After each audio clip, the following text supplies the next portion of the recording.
आपके यहाँ पे कंप्लीट हो जाएगा। भारत सरकार, राज्य सरकार लगातार गौ आधारित खेती की तरफ हम लोगों को अग्रसर कर रही है। इस पे लगातार स्कीमें आ रही है कि किसान को गौ आधारित खेती पे जोड़ने के लिए किसानों को आगे लाया जाए, किसानों को उस खेती से जोड़ा जाए जिसमें केमिकल का बिल्कुल प्रयोग ना होती हो।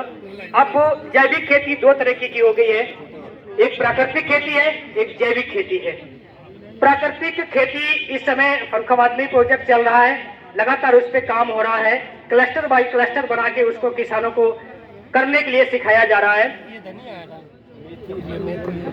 उस क्लस्टर में जो आपके घर पे देसी गाय है या भैंस है, जिससे आप हम दूध ले रहे हैं, दोहन करने के बाद हम लोग उसे छोड़ रहे हैं, ये ना करें। जो उससे गौमूत्र और हमें गोबर मिला है, एक गड्ढा बना लीजिए आप, ज्यादा गहरा नहीं होना चाहिए, 2.5 से 3 फीट गहरा आप कर लीजिए, 7 फीट लंबा आप बना लीजिए। उसमें इस हिसाब से लंबाई में आप डालो कि एक छोर से गोबर हम डाल रहे हैं, दूसरे छोर पे गोबर हमारा ठंडा हो जाए, या उसको अलग ढेर करके ठंडा कर लीजिए। सबके घरों में पानी की व्यवस्था आ जाए, ऐसा कोई नहीं है जिसके यहाँ पे पानी की सुविधा नहीं है।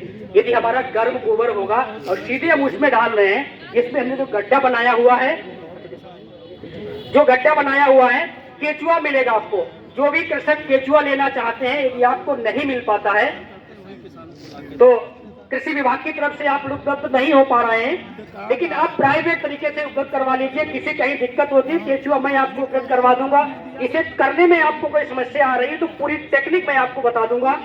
मंच से कुछ ही बातें हो पाती हैं, जब आपके दरवाजे पे आके आपको सिखाया जाएगा तो आप खुद उसके वैज्ञानिक बन सकते हैं और इस काम को कर सकते हैं। आप कराने के लिए आपको एक भी पैसा नहीं देना है। और जो गोबर आपके घर पे बिल्कुल वेस्ट मटेरियल पड़ा है, जो ढेर में पड़ा है, जो ऊंचा ढेर लगा है, बरसात की सीजन में खुला पानी उसके ऊपर आता है और बाकी जो पीला पदार्थ निकल गया है वो पूरा उससे तत्व बाहर हो गया है। अब वो गोबर उपयोगी नहीं है जिसको हम खेत में डाल रहे हैं। एक तो अच्छा सा सड़ा नहीं है, उसे पानी नहीं मिला है, और हमने अपने समझ में खेत में गोबर डाल दिया है, लेकिन उसमें कोई भी पोषक तत्व नहीं रहा है।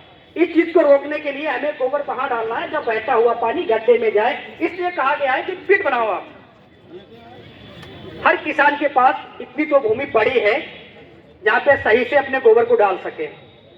जो पशुओं का निकला हुआ मूत्र है उसको आप एक बाल्टी में एक गड्ढा बना लीजिए, एकत्र हो जाए, उसको भरिए, उसी गोबर में आप डाल दीजिए, बहुत अच्छा काम करता है। जो केचुआ आपको बता रहे देने के लिए, उसकी प्राइवेट व्यवस्था होगी, आपको केचुआ मिल जाएगा। केचुआ वहां से डालें जहां हमारा गोबर ठंडा है, जहां पे हमने 4 दिन पहले डाला है, उसमें जब आप डाल देंगे तो वहां से वो अपना भोजन शुरू कर